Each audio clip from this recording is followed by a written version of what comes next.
Seorang gadis kecil memohon sisa makanan di depan kafe. Tapi siapa sangka, tangannya yang kotor justru membuka pintu menuju dunia yang tak pernah ia bayangkan. Apa yang dilihat wanita elegan itu dalam tatapan mata Tiara?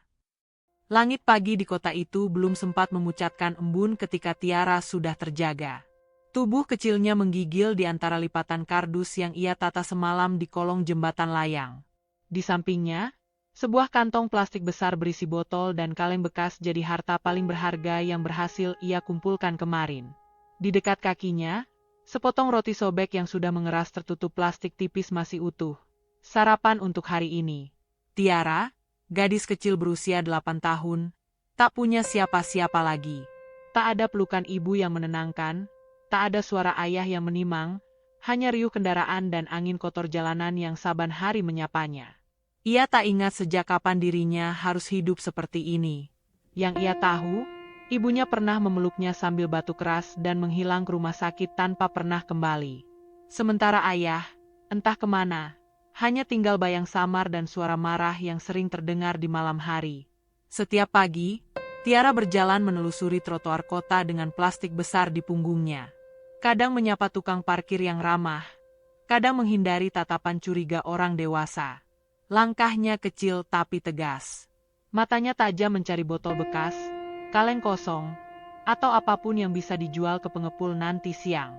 Hari ini, matahari belum terlalu tinggi ketika perutnya mulai berbunyi.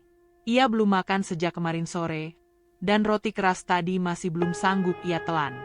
Ia duduk sebentar di depan toko yang belum buka, membuka roti itu pelan, lalu menatapnya lama, seolah berharap ada selai yang muncul tiba-tiba. Tapi yang ada hanya rasa getir di lidah, dan suara dengungan klakson dari jalan raya yang terus melaju. Ia menatap sekeliling. Di seberang jalan, sebuah kafe mewah baru saja buka. Langit-langit kacanya memantulkan cahaya pagi yang hangat, dan aroma kopi menyeruak hingga ke trotoar tempat Tiara duduk. Di balik jendela kaca, kursi-kursi empuk tersusun rapi.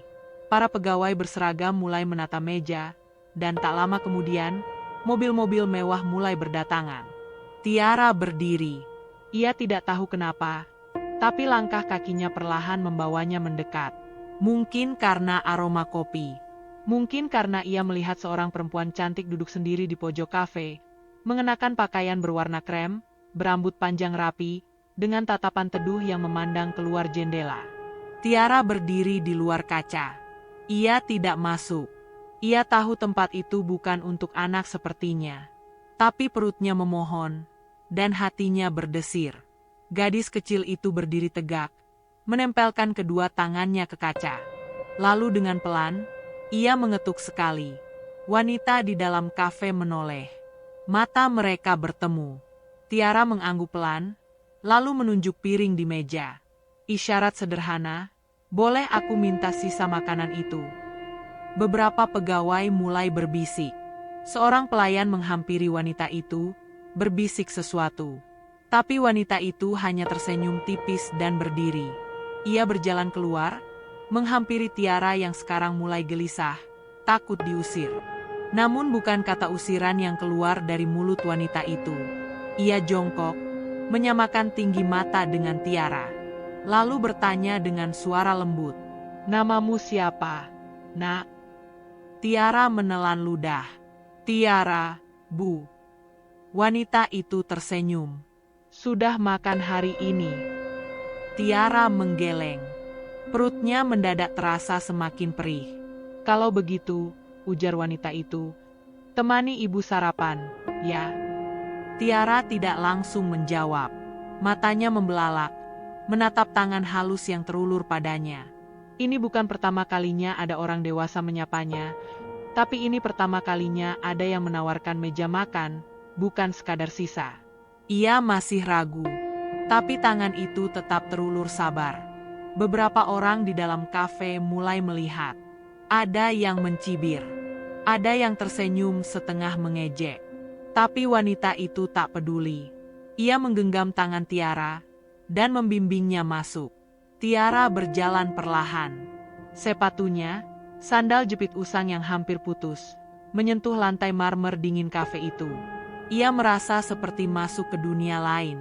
Meja-meja penuh makanan lezat. Dinding bersih dan wangi. Musik pelan mengalun, bukan suara mesin truk atau klakson jalanan. Pelayan berdiri mematung.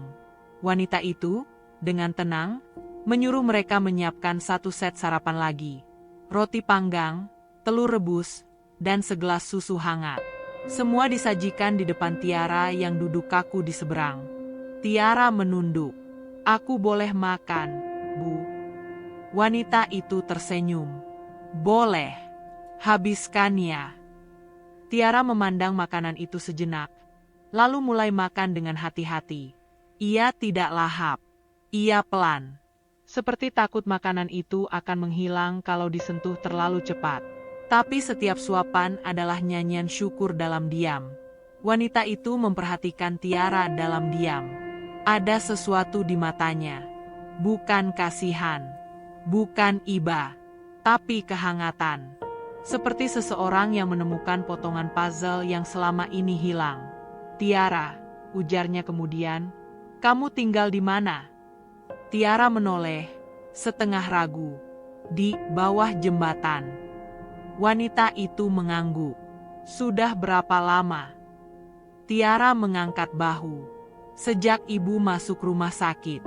Ayah nggak pernah balik." Hening sejenak. Wanita itu lalu mengeluarkan sesuatu dari tasnya. Sebuah kartu nama. Lalu meletakkannya di meja. "Kalau kamu nggak mau tidur di jalanan malam ini, ikut aku. Tapi kalau kamu masih ragu, simpan saja ini. Kapanpun kamu butuh tempat tinggal, atau ingin belajar, datang ke alamat ini." Tiara memegang kartu itu. Ia belum paham maksudnya sepenuhnya. Tapi ada rasa hangat yang mulai tumbuh di dalam dadanya. Seperti rumah yang belum pernah ia lihat, tapi pernah ia bayangkan. Hari itu, dunia Tiara tidak langsung berubah. Tapi untuk pertama kalinya, seseorang menoleh.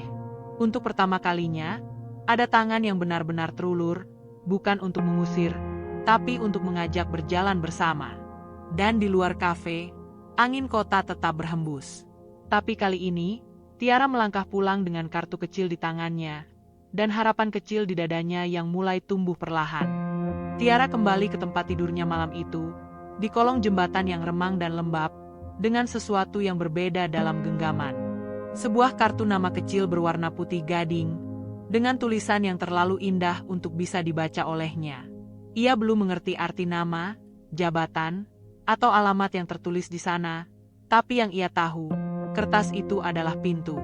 Mungkin pintu menuju dunia yang tidak membuatnya kedinginan setiap malam. Pintu menuju perut yang tak lagi perih karena lapar. Atau mungkin, meski belum ia sadari, pintu menuju dirinya yang baru. Ia menyimpannya dalam kantong plastik bening yang ia gulung dan ikat rapat, lalu meletakkannya di bawah alas tidurnya, seakan-akan itu harta paling berharga dalam hidupnya saat ini. Pagi harinya, Tiara bangun lebih cepat dari biasanya. Tapi bukan karena lapar.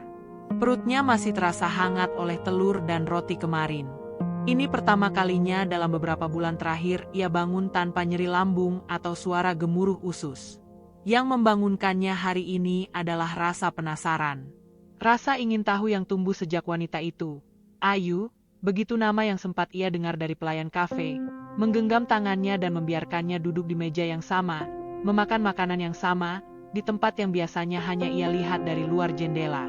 Sepanjang pagi, Tiara tidak memulung seperti biasanya. Ia hanya duduk di halte, menatap lalu lalang kendaraan dan orang-orang yang terburu-buru dengan hidup mereka.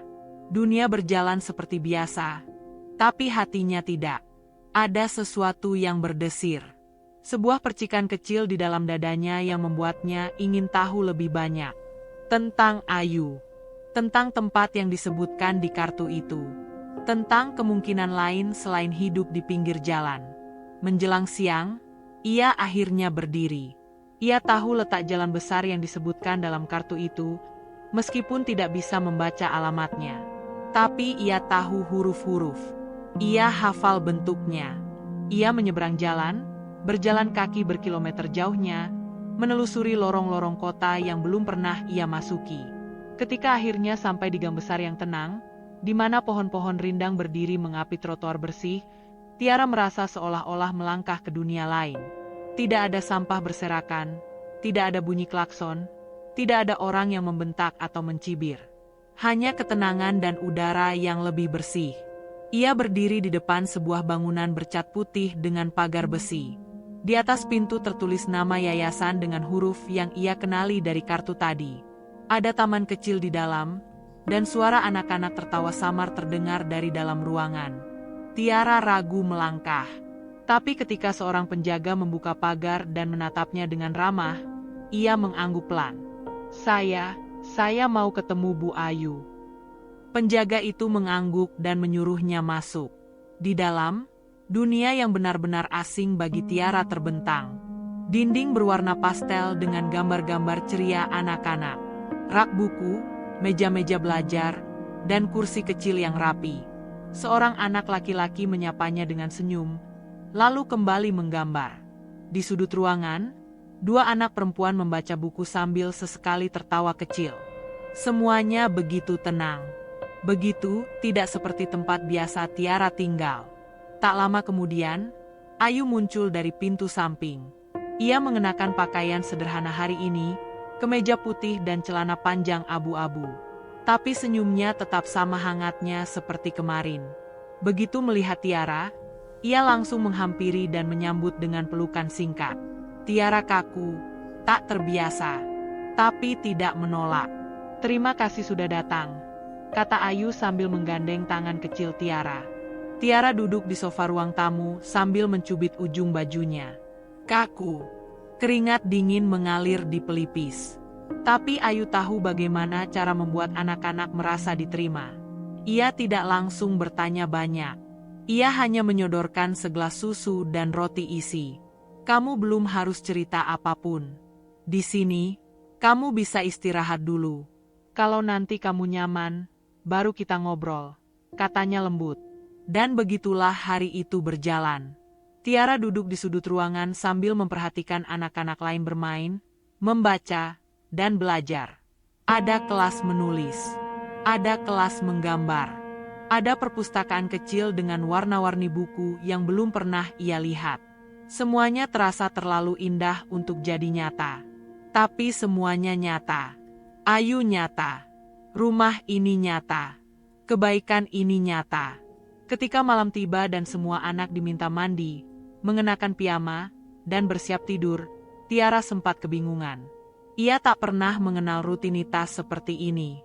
Ia tidak pernah punya baju tidur. Tapi semua sudah disiapkan. Baju bersih, handuk hangat, bahkan sikat gigi kecil berwarna merah muda dengan namanya yang ditempel di bagian bawah, Tiara. Ia tidak tahu siapa yang menulisnya. Mungkin Ayu. Mungkin salah satu pengurus. Tapi saat ia melihat namanya tertulis di benda itu, entah kenapa, hatinya mencelos. Seakan-akan untuk pertama kalinya, keberadaannya diakui. Tiara menangis malam itu. Diam-diam. Di atas kasur empuk dengan selimut lembut, ia menutup wajahnya dengan bantal dan membiarkan air mata mengalir. Tapi itu bukan tangis karena sedih. Itu tangis karena sesuatu yang tidak bisa ia pahami, rasa aman. Di luar, angin malam bertiup pelan. Tapi Tiara tak lagi mendengarnya. Tak ada klakson, tak ada deru kendaraan, tak ada teriakan. Hanya bunyi detak jam dinding dan suara napas pelan anak-anak lain yang tertidur damai. Dan untuk pertama kalinya sejak ibunya pergi, Tiara tidur tanpa rasa takut. Pagi itu matahari menyorot lembut melalui jendela besar rumah singgah. Tiara terbangun dengan tubuh yang masih asing terhadap kenyamanan. Kasur empuk, selimut wangi, dan ruangan yang sunyi. Ia terjaga sebelum anak-anak lain, lalu duduk termenung di tepi ranjang, menyentuh ujung selimut dengan jemarinya yang kecil dan kasar karena terlalu lama bersentuhan dengan jalanan. Di sisi tempat tidurnya, piyama yang ia kenakan masih terasa aneh. Bersih. Tidak seperti pakaian yang biasanya menempel berhari-hari tanpa ganti. Semua ini terasa seperti mimpi, dan dalam benaknya yang belum bisa membedakan antara keajaiban dan sementara, Tiara menunggu seseorang datang dan mengatakan bahwa semuanya hanya sementara. Tapi pagi itu, Yang datang justru aroma roti panggang dan tawa anak-anak dari dapur. Ia turun pelan-pelan dari ranjang dan berjalan ke arah suara. Seorang ibu pengurus menyapanya dengan senyum, lalu mempersilakan duduk di meja makan panjang bersama anak-anak lain. Di sana, piring-piring sudah disusun, segelas susu diletakkan di setiap tempat duduk, dan suasana hangat membuat jantung Tiara kembali berdebar pelan. Namun ada satu hal yang paling membuatnya bertanya-tanya. Sosok Ayu, wanita yang pertama kali menatapnya berbeda. Setelah sarapan, semua anak diajak masuk ke ruang belajar. Ada sesi membaca buku, menggambar bebas, dan cerita dari kakak-kakak relawan. Tiara lebih memilih duduk di sudut ruangan dan memperhatikan. Ia belum terlalu berani untuk ikut menggambar, walau pensil warna dan kertas putih sudah tersedia di mejanya. Saat anak-anak mulai sibuk dengan krayon dan goresan warna-warni, Ayu masuk dengan tenang, membawa beberapa buku dan map dokumen. Ia mengenakan pakaian santai, tanpa perhiasan mencolok. Tapi cara ia berjalan, cara ia tersenyum, dan terutama cara matanya menatap anak-anak, semuanya menenangkan. Tak ada jarak, tak ada kekuasaan, hanya kehadiran yang hangat, seolah berkata, "Kalian aman di sini." Tiara menunduk ketika mata mereka sempat bertemu. Ia merasa malu. Entah mengapa, perasaan itu muncul begitu saja. Mungkin karena tidak biasa ditatap seperti itu. Bukan dengan rasa iba, bukan dengan cemoohan, tapi dengan sesuatu yang belum bisa ia beri nama. Ayu menghampirinya. Tanpa bertanya apapun, ia duduk di kursi kecil di sebelah Tiara, lalu mengeluarkan satu kotak pensil warna baru dan selembar kertas putih. Ia tidak menyuruh Tiara menggambar, hanya meletakkannya di meja, lalu membuka kertasnya sendiri dan mulai mencoret-coret diam-diam. Tiara mengintip. Goresan Ayu tidak terlalu bagus, bahkan sedikit kaku. Ia menggambar rumah dengan jendela besar dan pohon rindang di depannya. Di sebelahnya ada seorang anak perempuan dan seekor kucing kecil. Setelah beberapa saat, Ayu berkata pelan, "Ini rumah impian saya waktu kecil. Kamu punya rumah impian juga?" Tiara tidak menjawab, tapi matanya terpaku pada kertas itu. Lalu perlahan, ia mengambil pensil warna hijau dan mulai menggambar pohon yang lebih besar di samping gambar Ayu. Tak sempurna, tapi penuh niat. Ayu menoleh dan tersenyum, membiarkannya melanjutkan. Itu adalah komunikasi pertama mereka tanpa kata, tanpa tekanan. Hanya goresan warna dan ketulusan yang membentangkan jembatan. Dan Ayu tahu, ia yakin, bahwa di balik tubuh kecil itu ada sesuatu yang jauh lebih besar dari sekadar luka atau kelaparan. Ada potensi. Hari-hari berikutnya, Tiara mulai membuka dirinya sedikit demi sedikit. Ia mulai ikut belajar mengeja, mulai menggambar dengan lebih berani, dan mulai bertanya tentang hal-hal sederhana. Nama bunga di taman, warna langit sore, dan bahkan tentang kucing yang kadang muncul di halaman belakang. Ayu memperhatikannya dari kejauhan. Di setiap goresan gambar Tiara, ada perasaan yang kuat. Warnanya sering tidak sesuai aturan, tapi mengekspresikan sesuatu yang jujur. Ketika anak lain menggambar rumah dengan tembok putih dan atap merah, Tiara menggambar rumah kayu di tengah hujan, dengan jendela menyala dan seseorang memandang keluar. Suatu sore, ketika semua anak sudah bermain di taman, Ayu duduk bersama salah satu pengurus dan menunjuk beberapa gambar milik Tiara. "Lihat garis lengkung di sini, dan kontras warna itu. Anak ini tidak sekadar menggambar. Ia sedang menceritakan perasaannya. Setiap lukisan seperti jendela untuk masuk ke pikirannya." Pengurus itu mengangguk, meski belum sepenuhnya paham. "Tiara tidak pernah bicara banyak tentang masa lalunya," lanjut Ayu, "tapi gambar-gambarnya sudah cukup menjelaskan bahwa ia punya dunia sendiri yang selama ini terkunci rapat." Ayu tahu perasaannya bukan sekadar rasa kasihan. Ini bukan tentang menyelamatkan. Ini tentang melihat dan mempercayai. Tentang mengenali potensi dalam diri seseorang yang bahkan belum mengenali dirinya sendiri. Hari itu, Ayu memutuskan untuk memanggil salah satu temannya, seorang guru seni dari sekolah dasar swasta yang ia dirikan bersama beberapa kolega. Ia memperlihatkan karya-karya Tiara, dan tanggapan yang didapat tidak jauh berbeda. Goresannya jujur.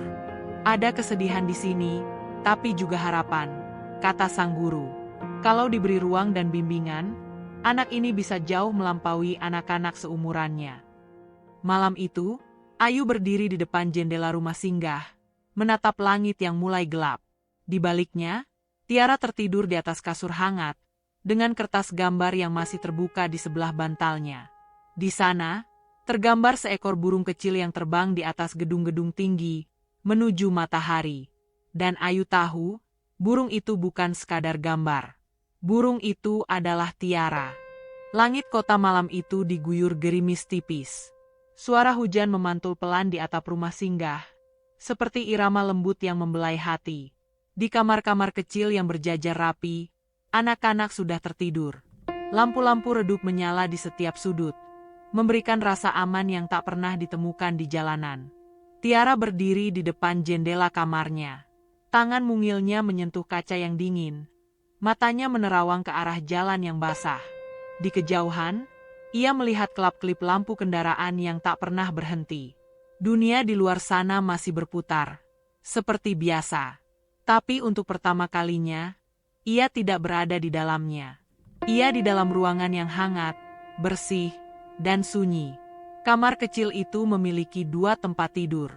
Satu untuknya, satu lagi untuk seorang anak perempuan bernama Lani, yang langsung akrab sejak pertemuan pertama. Lani orangnya ceria dan cerewet, berkebalikan dari Tiara yang pendiam dan selalu mengukur setiap kata. Tapi malam ini, bahkan Lani yang biasa bercerita tanpa henti pun sudah terlelap, mendengkur kecil di balik selimutnya. Tiara belum bisa tidur.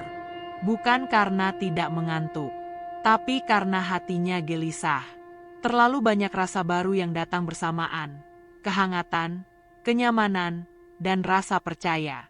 Hal-hal yang selama ini hanya ia temukan dalam mimpi, kini hadir di depan mata, membuatnya canggung dan tak yakin.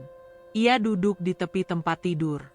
Selimut bersih sudah ditarik hingga dada, tapi dingin masih terasa, bukan dari udara, melainkan dari dalam dirinya sendiri.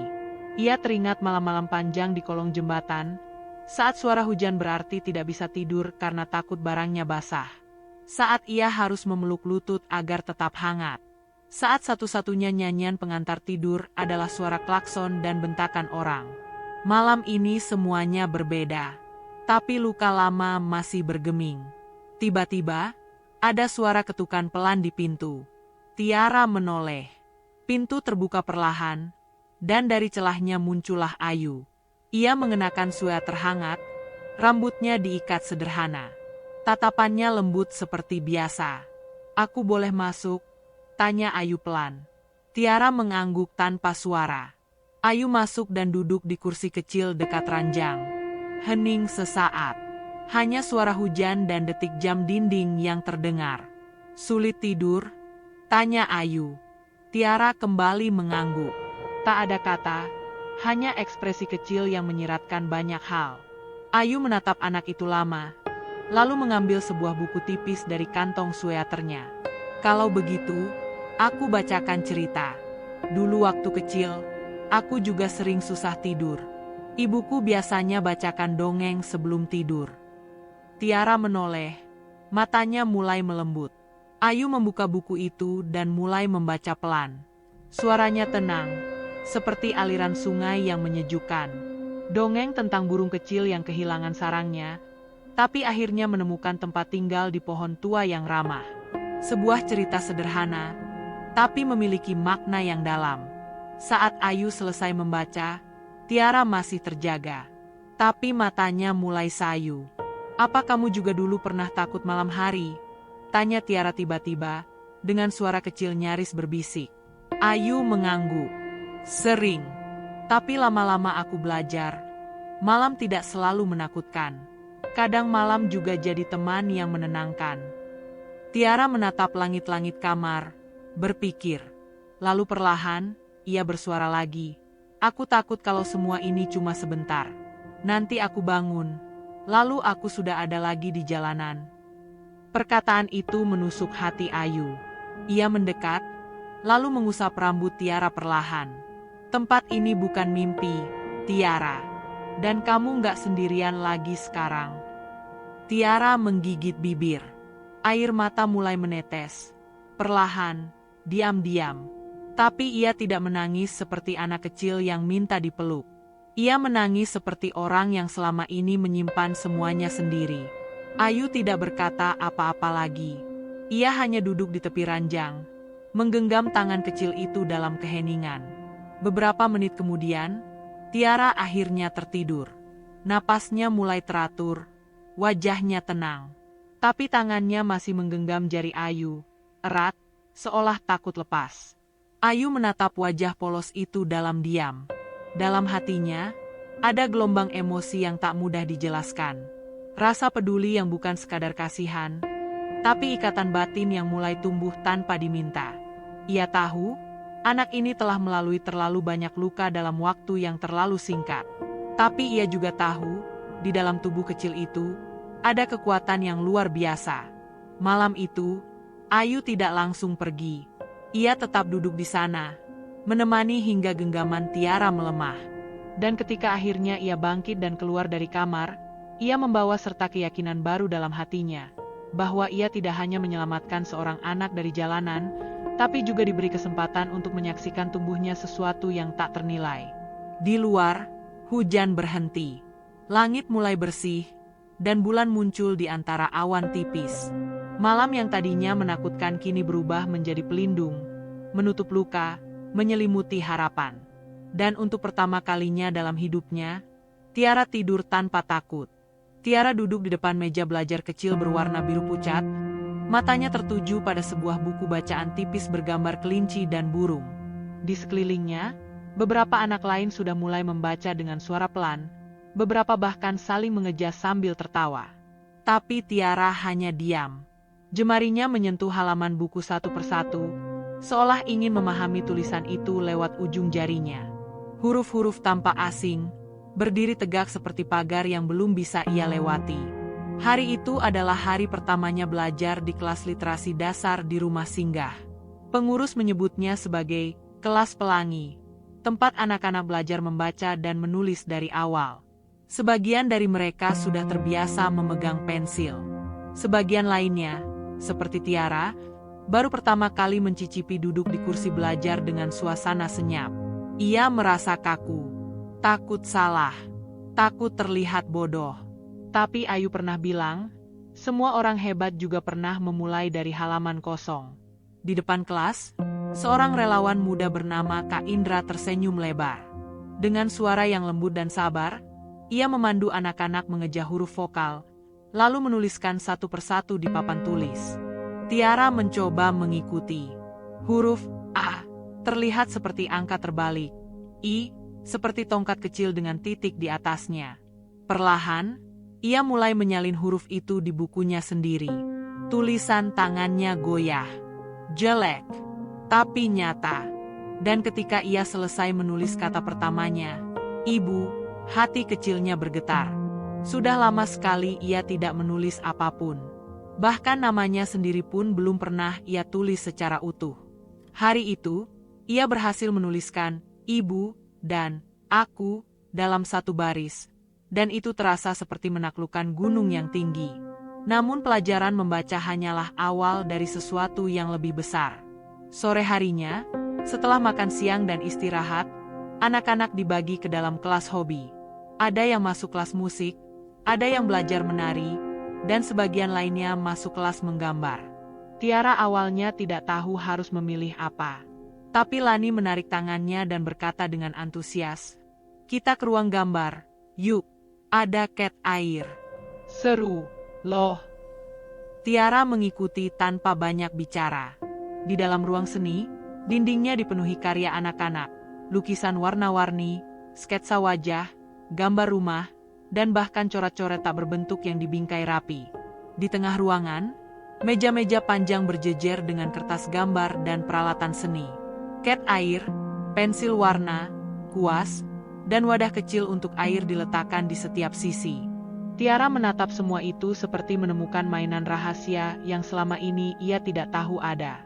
Tangannya terulur ke kuas, lalu menyentuh bulu-bulu halusnya.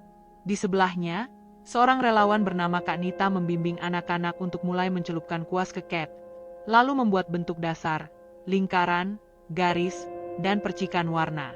Tiara belum menggambar apa-apa. Ia hanya memperhatikan. Tapi ada sesuatu di dalam dadanya yang mulai berdenyut. Ketika anak-anak lain menggambar pelangi dan rumah dengan awan putih, Tiara mengambil warna biru gelap dan mulai membuat guratan panjang melengkung. Ia tidak tahu sedang menggambar apa. Ia hanya mengikuti rasa. Setiap warna yang ia pilih seperti datang dari kenangan. Merah untuk amarah yang ia rasakan saat dikejar satpam pasar. Hitam untuk malam-malam di kolong jembatan. Biru untuk rintik hujan yang menemaninya tidur. Tapi di sudut kertas, ia menggambar bintang kecil dengan warna emas, yang tidak pernah padam, bahkan di malam tergelap. Gambar itu tidak rapi, tidak indah secara teknis, tapi mengandung cerita, mengandung jiwa. Kak Nita menghampiri dan menatap lukisan itu lama. Ini sangat jujur, ucapnya pelan. Kamu suka menggambar, Tiara? Tiara mengangkat bahu. Dulu aku suka coret-coret di kardus bekas. Tapi nggak pernah pakai warna. Nggak apa-apa. Kamu bisa lanjut coret-coret di sini, tiap sore. Mau, kan? Tiara mengangguk. Diam-diam, ia mulai merasa tempat ini bukan hanya rumah, tapi juga ruang di mana dirinya perlahan-lahan dikenali. Malam itu, Ayu berjalan melewati ruang seni dan melihat lukisan anak-anak dipajang di papan tempel. Ia berhenti ketika melihat satu lukisan yang belum diberi nama. Latar gelap, guratan kasar, tapi ada cahaya kecil di ujungnya. Ia tahu, ini milik Tiara. Tanpa diberitahu pun, Ayu bisa merasakannya. Ia lalu meminta pengurus untuk membingkai lukisan itu dan menggantungkannya di dinding utama ruang tamu rumah singgah. Bukan karena teknisnya bagus, tapi karena itu adalah karya yang lahir dari luka yang belum sembuh, namun sudah berani muncul ke permukaan. Keesokan harinya, Tiara terkejut saat melihat karyanya tergantung di dinding besar. Ia berdiri mematung di depannya, tak percaya. Apa ini punyaku? Bisiknya. Ayu mendekat dan tersenyum. Ya, kita pajang di sini, karena ini indah. Tiara menatap lukisan itu lama. Dalam hatinya, ada sesuatu yang tumbuh. Bukan sekadar bangga, tapi rasa dimiliki. Rasa bahwa dirinya, dan apa yang ia rasakan, punya tempat. Bisa dilihat, bisa didengar. Sejak hari itu, Tiara tak pernah absen dari ruang seni. Setiap sore, ia mencelupkan kuas ke warna baru, mencoba mengungkapkan perasaannya dalam bentuk garis dan bentuk. Ia belum tahu namanya, belum tahu teori warna, tapi ia tahu satu hal. Menggambar membuat dadanya lebih ringan. Dan diam-diam, di balik semua itu, Ayu mulai menyiapkan sesuatu. Ia sudah bicara dengan guru seni dari sekolahnya. Ia mulai merancang program kecil agar anak-anak seperti Tiara bisa mendapatkan pelatihan yang layak. Tapi khusus untuk Tiara, Ayu menyimpan rencana yang lebih besar. Rencana yang melibatkan pameran kecil dan dunia yang belum pernah disentuh gadis itu. Namun Ayu tahu, semuanya harus perlahan. Karena sebelum berbicara tentang masa depan, Tiara masih harus menyembuhkan masa lalunya. Tapi hari itu, dengan satu lukisan yang tergantung di dinding, dan senyum kecil yang perlahan muncul di wajah polos itu, Ayu tahu, satu langkah besar sudah dimulai. Musim hujan belum benar-benar berlalu ketika pengumuman itu disampaikan pagi-pagi sekali di ruang serbaguna rumah singgah. Kak Indra, dengan suara penuh semangat, berdiri di depan papan tulis kecil dan menulis dengan kapur putih besar. Lomba melukis anak kota tema, harapan di tengah kota. Semua anak bersorak. Beberapa bahkan langsung membayangkan hadiah-hadiah yang disebutkan. Perlengkapan menggambar lengkap, buku catatan hardcover, dan kesempatan pameran di galeri kecil milik yayasan. Tiara diam di tempat duduknya, memeluk buku sketsanya erat-erat. Ia belum tahu harus merasa bagaimana. Kata lomba terdengar asing dan berat. Ia baru saja mulai mengenal dunia gambar dan cat, dan tiba-tiba dunia meminta hasil, membandingkan karya, memberi nilai, memberi gelar. Itu bukan hal yang Tiara kejar. Tapi Ayu, yang duduk di belakang ruangan hari itu, memperhatikannya lekat-lekat. Ia tidak memaksa Tiara untuk ikut. Tapi dari cara gadis kecil itu mencengkram bukunya, Ayu tahu, ada rasa ingin mencoba, walau di baliknya tersembunyi ketakutan besar. 2 minggu kemudian, ruang seni berubah menjadi medan persiapan. Anak-anak sibuk mencoba berbagai konsep. Sebagian menggambar taman kota, pelangi di atas gedung, atau anak-anak tersenyum di halte bus. Semua tampak cerah, penuh warna. Tiara justru terlihat lebih sering duduk diam. Ia memperhatikan kertas kosong di depannya, lalu membuka halaman demi halaman dari buku sketsanya yang sudah penuh. Ia seperti sedang mencari potongan cerita yang ingin ia satukan.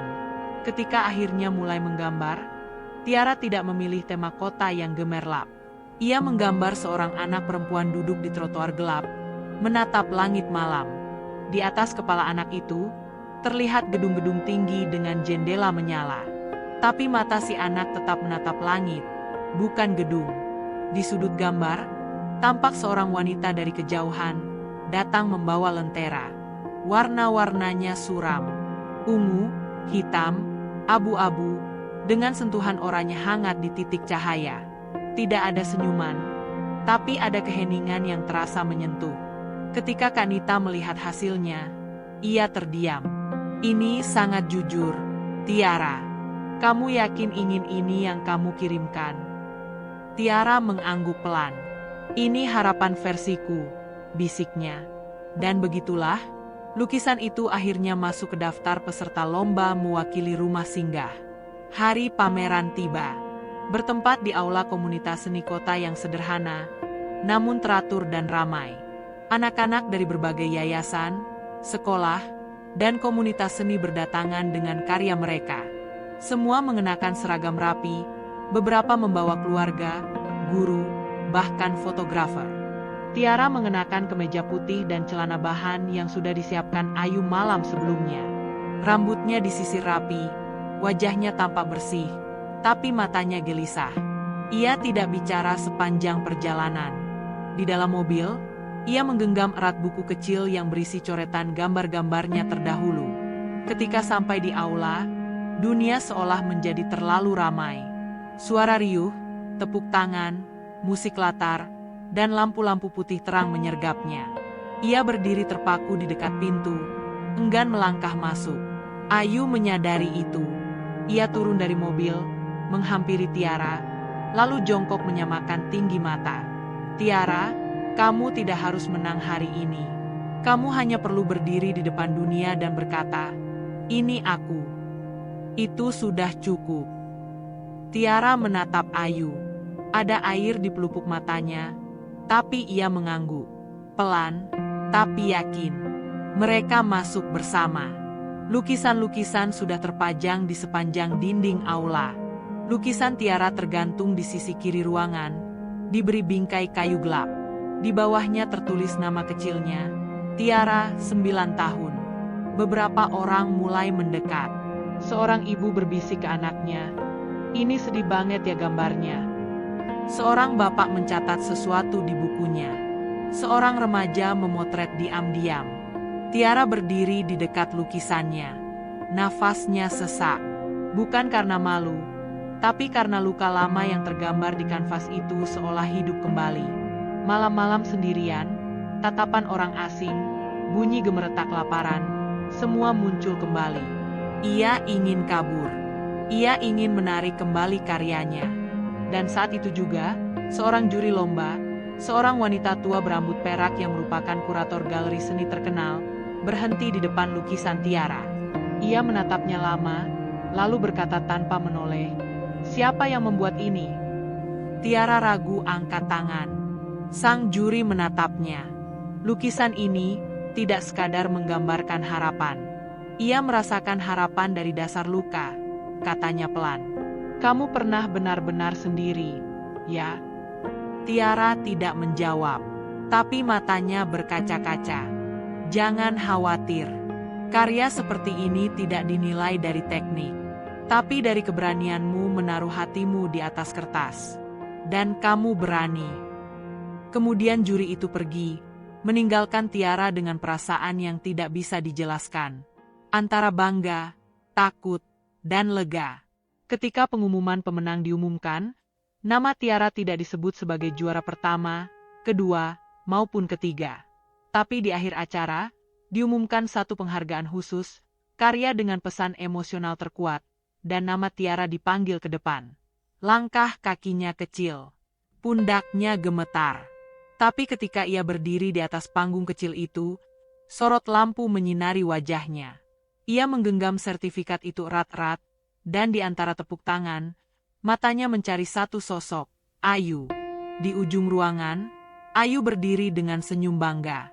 Ia tidak melambaikan tangan. Ia hanya meletakkan tangan di dada, seolah berkata, "Aku bangga padamu, bukan karena menang, tapi karena kamu berani."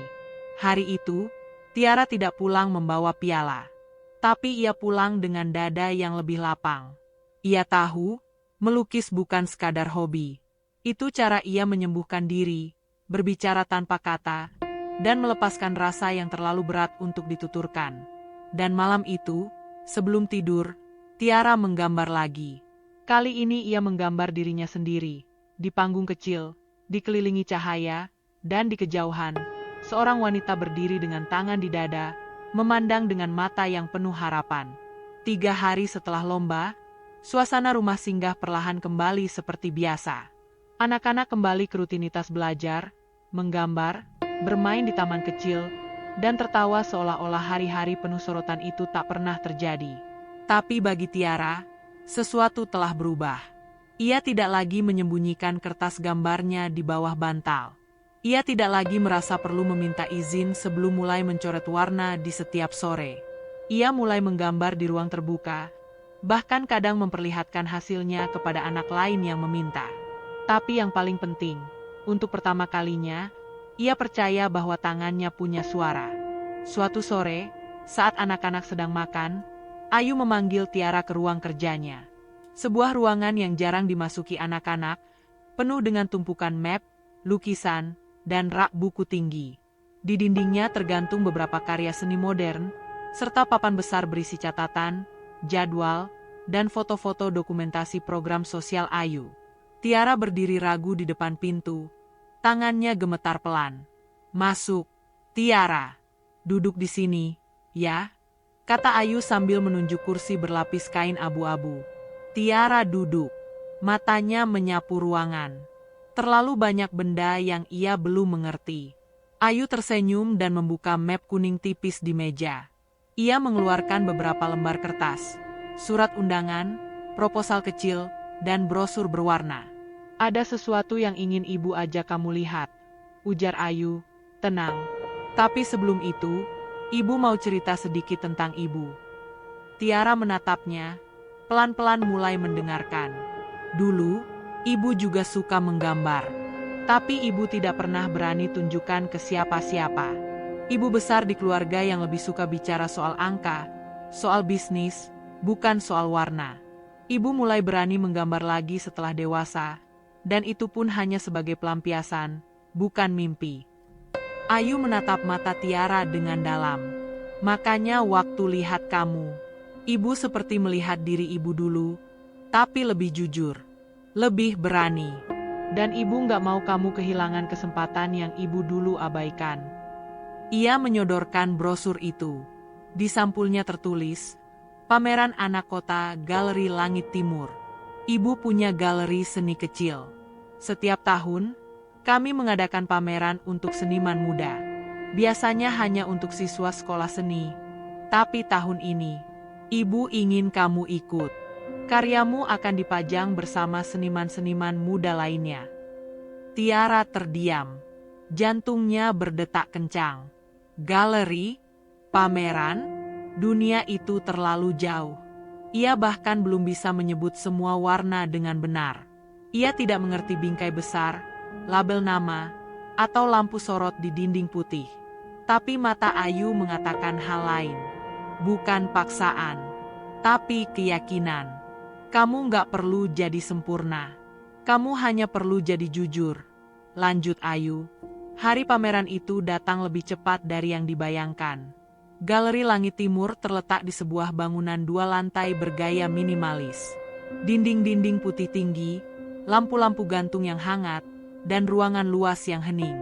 Orang-orang datang dengan pakaian rapi. Beberapa membawa kamera, beberapa lagi hanya berdiri lama di depan satu lukisan, tanpa bicara. Tiara berdiri di pojok ruangan, menggenggam jemari Ayu. Hari ini ia mengenakan gaun putih sederhana, rambutnya dikepang dua oleh pengurus rumah singgah. Di lehernya tergantung name tag kecil, Tiara Karya, di balik jendela kota. Lukisannya dipasang di bagian tengah sisi timur galeri.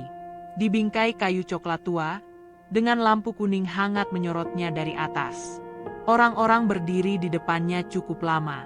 Tidak berbisik, tidak menunjuk, hanya menatap, mencerna.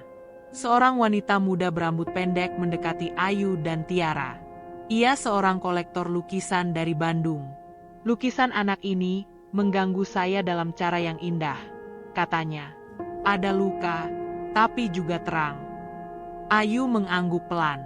Ia tidak belajar seni secara formal. Ia hanya menggambar dari hidupnya. Dan itu terasa. Saya ingin membeli karyanya. Bukan untuk investasi, tapi untuk saya simpan di ruang kerja saya.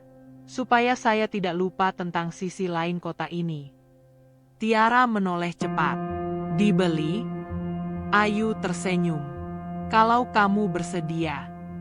Tiara menggigit bibir. Hatinya campur aduk. Tapi ia lalu mengangguk. Bukan karena tergiur uang. Tapi karena karyanya, dirinya, dianggap cukup penting untuk dijaga. Malam itu, setelah galeri sepi, Ayu dan Tiara duduk di bangku kayu kecil di taman belakang gedung. Bintang-bintang mulai muncul di langit. Udara kota cukup dingin. Rasanya aneh, kata Tiara lirih. Kenapa? Dulu, aku pikir aku cuma anak jalanan. Tapi sekarang orang bilang lukisanku bagus.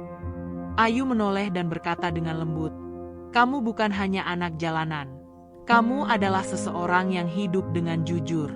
Dan itu, Tiara, lebih langka dari sekadar pintar. Tiara terdiam. Lama. Lalu, pelan-pelan, ia bersandar ke bahu Ayu. Sebuah tindakan kecil, tapi dengan makna besar.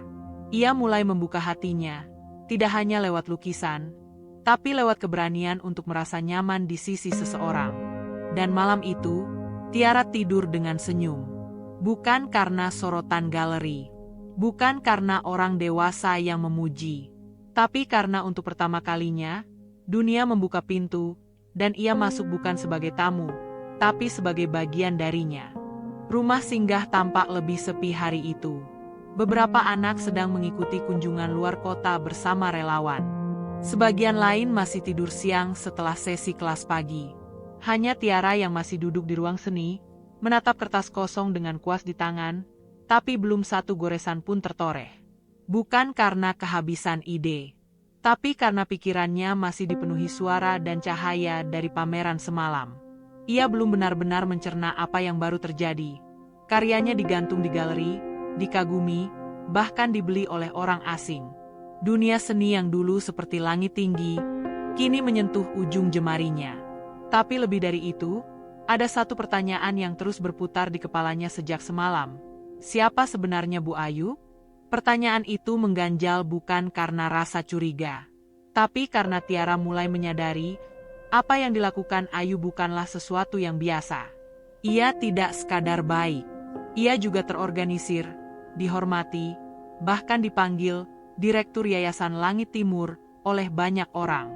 Dan kini, Tiara ingin tahu lebih. Sore itu, Ayu memanggil Tiara ke ruang kerjanya. Di sana sudah menunggu seorang perempuan parubaya bernama Bu Mirna, kepala pengurus yayasan sejak bertahun-tahun lalu. Tiara, duduk sini ya, kata Ayu dengan nada hangat seperti biasa. Di atas meja, terbuka beberapa dokumen dan buku. Tapi yang paling menarik perhatian Tiara adalah foto-foto di dinding. Salah satunya memperlihatkan Ayu muda mengenakan toga di universitas luar negeri. Di foto lain, ia duduk dalam sebuah forum internasional dengan tulisan Global Summit for Social Impact. Tiara diam, lalu bertanya pelan, Bu Ayu beneran pemilik galeri? Ayu tersenyum kecil. Iya, dan juga pendiri rumah singgah ini. Tapi bukan cuma itu, Nak. Ia lalu berdiri, berjalan ke arah rak tinggi, dan menarik satu map besar berisi dokumentasi kegiatan yayasan selama lebih dari 1 dekade. Di dalamnya, ada foto-foto anak-anak dari berbagai tempat. Semua dulu pernah hidup di jalanan. Kini beberapa sudah menjadi guru, pelukis, bahkan perawat. Ibu punya latar belakang di bisnis dan seni. Tapi ibu memilih meninggalkan dunia korporat 8 tahun lalu, setelah kecelakaan mobil merenggut adik ibu. Sejak itu, ibu berpikir, hidup ini terlalu pendek kalau hanya dipakai untuk mengumpulkan angka. Tiara menatap Ayu dengan sorot yang tak bisa ia sembunyikan. Kekaguman. Ibu menggunakan sebagian besar kekayaan keluarga untuk mendirikan yayasan ini. Kami tidak hanya menampung anak jalanan, tapi juga membina mereka sampai siap hidup mandiri. Dan sekarang, ibu ingin lebih fokus ke bidang seni. Tiara menunduk pelan. Kenapa pilih aku, Bu? Pertanyaan itu membuat suasana hening beberapa detik. Ayu lalu berlutut, menyamakan tinggi pandangannya dengan Tiara. Karena waktu pertama kali kamu mengetuk kaca kafe itu, tatapanmu bukan minta dikasihani, tapi minta kesempatan. Itu langka, Tiara. Ia melanjutkan dengan suara lebih lembut. Dan saat kamu menggambar, kamu tidak hanya memakai tangan, tapi juga perasaan. Kamu menghadirkan rasa yang tidak semua orang bisa. Bahkan pelukis profesional pun kadang hanya bisa meniru bentuk, tapi tidak bisa menyentuh hati. Tiara menggigit bibir. Ada rasa hangat menyebar dari dadanya ke seluruh tubuh. Untuk waktu yang lama, ia merasa seperti bayangan. Tapi kini, seseorang melihatnya, bukan hanya sebagai anak kecil, tapi sebagai manusia utuh. Hari-hari berikutnya, Ayu mulai membawa Tiara ke lebih banyak ruang diskusi seni. Bukan untuk memamerkan, tapi untuk membuka wawasannya. Ia diperkenalkan pada buku-buku tentang seni ekspresif, diajak menonton film dokumenter tentang seniman jalanan, bahkan bertemu dengan beberapa mentor Ayu yang juga mantan pelukis. Salah satunya adalah Pak Darman, seniman senior yang pernah berpameran di Eropa, kini tinggal di desa kecil sebagai pengajar anak-anak desa. Waktu saya lihat lukisan kamu, saya langsung tahu ini bukan tentang teknik. Ini tentang rasa. Dan itu lebih langka dari keahlian, ujar Pak Darman. Tiara masih sulit percaya setiap kali mendengar pujian. Tapi perlahan, ia belajar menerima bahwa bakatnya nyata. Bukan karena orang kasihan, tapi karena memang ada sesuatu dalam dirinya yang berharga. Satu malam, saat mereka pulang dari kunjungan galeri, Ayu dan Tiara berhenti sejenak di atas jembatan penyeberangan yang menghadap pusat kota. Lampu-lampu menyala di kejauhan, membentuk lukisan cahaya di bawah langit gelap. Tiara menatap jalan di bawah mereka. Aku dulu tidur di situ, Bu, di bawah jembatan itu. Ayu menoleh. Ibu tahu. Dulu aku suka ngebayangin, mobil-mobil itu kayak bintang yang gak pernah berhenti. Tapi aku gak pernah nyangka kalau suatu hari aku bisa lihat semua ini dari atas. Ayu tersenyum. Kamu masih ingat pertama kali ibu ajak kamu sarapan di kafe itu? Tiara mengangguk. Kamu tahu nggak? Waktu itu ibu baru saja menolak kontrak besar dari luar negeri. Semua orang bilang ibu gila. Tapi setelah melihat kamu berdiri di balik kaca itu, ibu tahu keputusan ibu nggak salah. Tiara terdiam. Ayu melanjutkan, ibu nggak menyelamatkan kamu, Tiara. Kamu yang menyelamatkan ibu dari hidup yang kosong. Kata-kata itu menghantam hati Tiara seperti air hangat yang menyapu luka lama. Ternyata hubungan mereka tidak satu arah. Mereka bukan sekadar penyelamat dan yang diselamatkan. Mereka adalah dua jiwa yang saling menemukan dalam luka dan harapan. Babak baru dalam hidup Tiara telah dimulai. Bukan sebagai anak jalanan yang dikasihani, bukan sekadar anak berbakat yang diorbitkan, tapi sebagai manusia muda yang perlahan mulai menyadari jati dirinya. Dan Ayu, dengan segala rahasia dan perjuangannya, tak hanya menjadi pelindung, ia menjadi rumah. Pagi itu, Matahari menyinari ruang seni dengan cahaya hangat yang jarang muncul beberapa minggu terakhir. Tirai jendela setengah terbuka, mengizinkan sinar masuk perlahan dan menyoroti peralatan gambar yang tertata rapi. Di pojok ruangan, Tiara duduk sendiri, menatap selembar kanvas kosong yang lebih besar dari biasanya. Sebuah bingkai kayu baru, cat-cat warna profesional, dan kuas-kuas dengan berbagai ukuran tersusun di sebelahnya. Semua ini adalah hadiah dari Ayu, seminggu setelah pameran galeri selesai. Tapi pagi itu, Tiara tidak langsung melukis.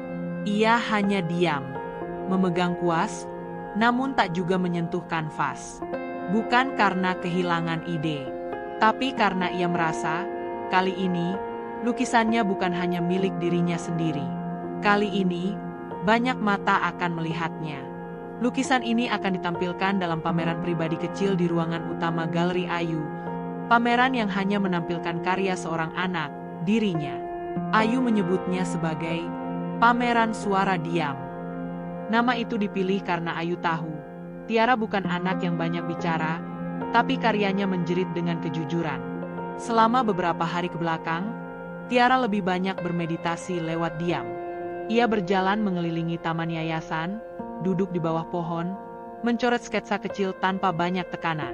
Tapi setiap hari, ia selalu kembali ke ruang seni dan berdiri di depan kanvas besar itu, seperti sedang menunggu sesuatu, bukan ilham, tapi keberanian. Suatu sore, Ayu mendatanginya. Ia tidak membawa pesan, tidak pula menuntut apa-apa. Hanya membawa sebuah buku tua berjudul Kisah Para Pelukis Tanpa Suara. Ia memberikannya kepada Tiara, lalu duduk di dekatnya. Dulu waktu ibu masih kuliah di luar negeri, ibu sering merasa sendirian.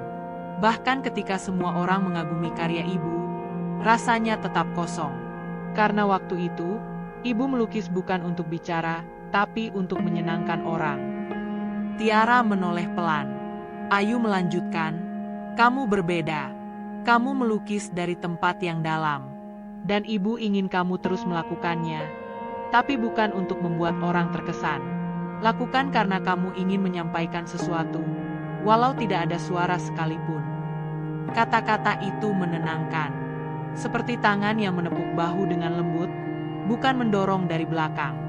Dan malam itu, Tiara mulai melukis. 3 hari penuh ia mengurung diri di ruang seni, hanya keluar untuk makan dan tidur. Ia menolak ditemani siapapun saat melukis. Bahkan Lani yang biasanya menemaninya pun diminta untuk tidak mendekat. Dalam kesunyian itu, kuasnya menari pelan. Latar lukisan gelap, tapi tidak sesuram karya-karya sebelumnya. Kali ini, ada percikan warna emas dan ungu lembut. Di tengahnya tergambar sosok anak kecil duduk di atas jendela yang terbuka, memandangi langit malam yang penuh bintang. Di tangannya ada kuas, dan dari kuas itu mengalir cahaya. Cahaya itu melayang, membentuk jalan menuju cakrawala. Lukisan itu tidak bercerita tentang kesedihan, tapi tentang transformasi. Tentang perjalanan dari luka menjadi cahaya. Tentang suara yang tak terdengar tapi tetap menyentuh. Dan ketika Tiara menaruh kuas terakhirnya, ia menangis. Bukan karena sedih, tapi karena hatinya untuk pertama kali terasa ringan. Seolah semua beban, kenangan buruk, dan ketakutan mengalir keluar lewat cat. Hari pameran itu datang. Tidak sebesar pameran pertama, tapi jauh lebih intim. Undangan hanya dibagikan ke orang-orang terdekat. Pengurus yayasan, relawan, beberapa kolektor, guru seni, dan anak-anak dari rumah singgah. Tidak ada keramaian berlebihan. Hanya dinding putih bersih, 10 lukisan milik Tiara, dan suara musik piano lembut yang mengisi ruangan. Tiara mengenakan baju batik sederhana berwarna biru tua. Rambutnya diikat setengah oleh Lani. Di lehernya tergantung name tag kecil. Kali ini bukan hanya nama, tapi juga gelar, artis tamu Tiara. Lukisan utamanya dipajang di tengah ruangan. Di bawahnya tertulis judul karya, Langit yang Berbisik. Ketika para tamu masuk, mereka berhenti cukup lama di depan lukisan itu. Beberapa bertanya pelan. Beberapa hanya memandang dalam hening.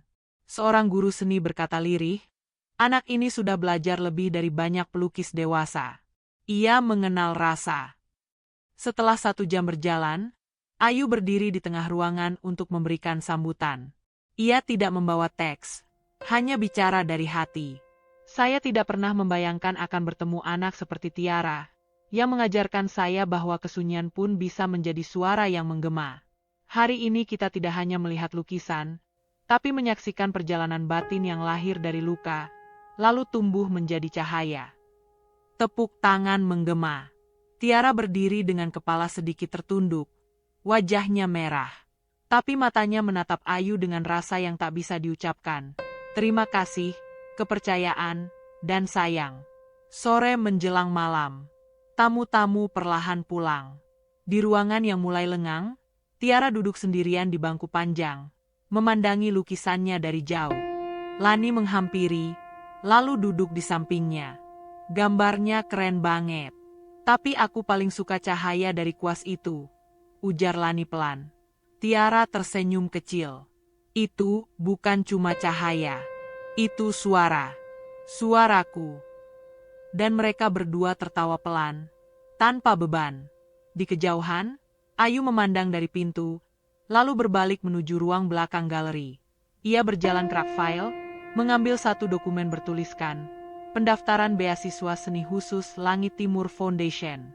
Ia menulis satu nama di bagian penerima utama, Tiara. Hari itu, bukan hanya karya Tiara yang dikenali, tapi dirinya. Sebagai seniman, sebagai anak, sebagai jiwa yang tumbuh, bukan di tanah yang subur, tapi di jalanan keras, lalu disiram oleh kasih sayang yang tulus, hingga akhirnya mekar dan bersinar. Matahari pagi menyinari halaman depan rumah singgah dengan lembut. Udara segar menari di antara daun-daun yang bergerak pelan. Burung-burung kecil berceloteh di dahan pohon mangga yang berdiri kokoh di pojok halaman, seolah sedang menyambut hari baru. Di bawah pohon itu, Tiara duduk bersila dengan sebuah buku sketsa terbuka di pangkuan. Tangan kecilnya memegang pensil arang, menggoreskan garis demi garis dengan gerakan tenang. Wajahnya teduh. Di sekelilingnya, anak-anak lain bermain, berlarian, tertawa riang.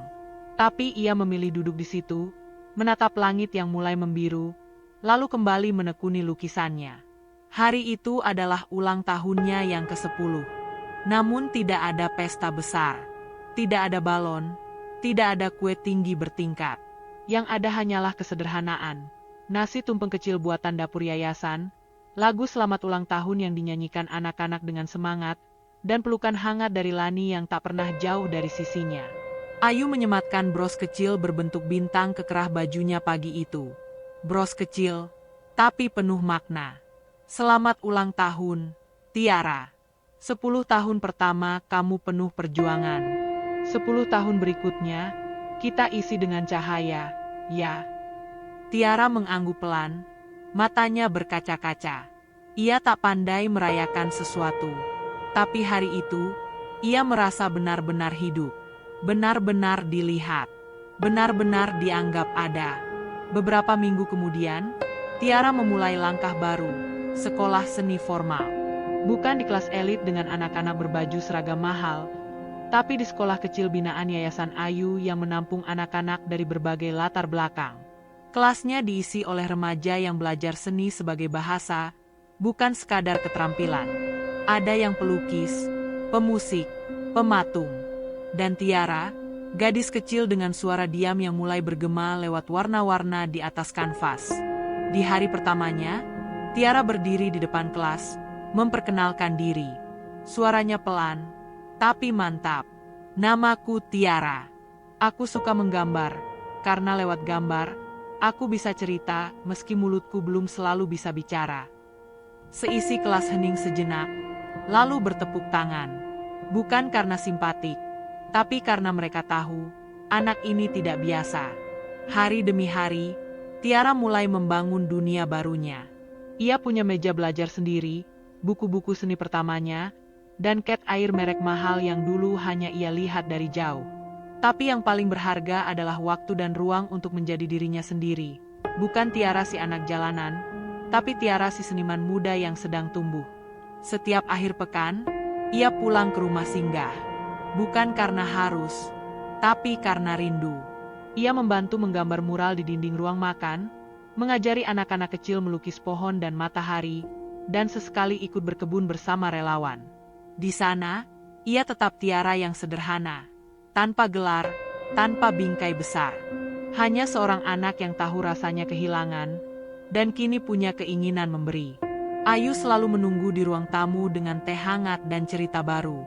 Kadang mereka bicara tentang rencana masa depan, kadang hanya duduk diam sambil menikmati sore. Suatu hari, Ayu mengeluarkan sebuah kotak kecil dari lemari. Di dalamnya, ada beberapa surat dan selembar foto lama, potret seorang perempuan muda bersama seorang balita. Tiara mengambilnya perlahan. "Ini, Ibu." Ayu mengangguk. "Kami pernah bertemu di rumah sakit dulu. Tapi waktu itu, kamu masih bayi. Ibumu menitipkan kamu pada seorang relawan sebelum akhirnya pergi." Tiara terdiam. Matanya mulai berkaca. Ia menyentuh wajah perempuan di foto itu, lalu menggenggamnya dengan dua tangan. "Aku mirip dia." "Matamu mirip sekali," jawab Ayu, "dan semangatmu lebih dari sekadar mirip. Mungkin itulah kenapa kamu bertahan sampai hari ini." Tiara tidak menangis.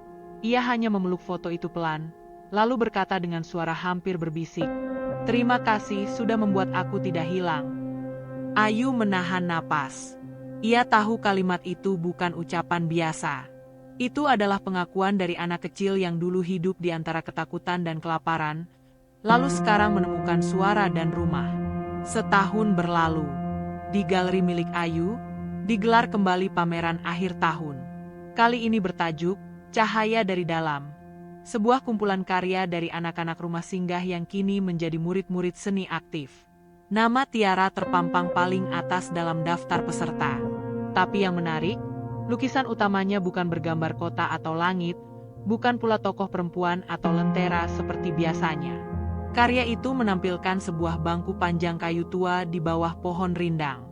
Di atasnya, dua sosok duduk berdampingan, seorang perempuan dewasa berambut panjang, dan anak kecil berkepang dua.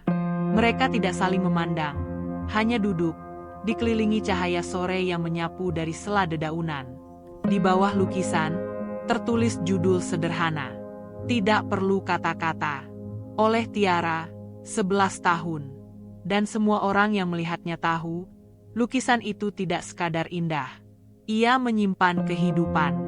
Tiara bukan lagi anak jalanan. Ia bukan lagi gadis kecil yang berdiri di depan kaca kafe dengan perut kosong. Ia adalah Tiara yang berani mengetuk dunia, meski dulu hanya ingin sisa makanan. Dunia pun membuka pintu, dan menemukan dirinya tak sekadar layak dibantu, tapi layak dipercaya. Ia tumbuh, tidak dengan kilau kemewahan, tapi dengan kekuatan kasih dan ketulusan. Dan di dalam dirinya, tidak ada dendam pada masa lalu. Hanya ruang-ruang kosong yang kini perlahan terisi warna. Bukan warna kesedihan, tapi warna pengampunan, kehangatan, dan cahaya baru yang terus bergerak, seperti kuas di atas kanvas yang tak pernah selesai.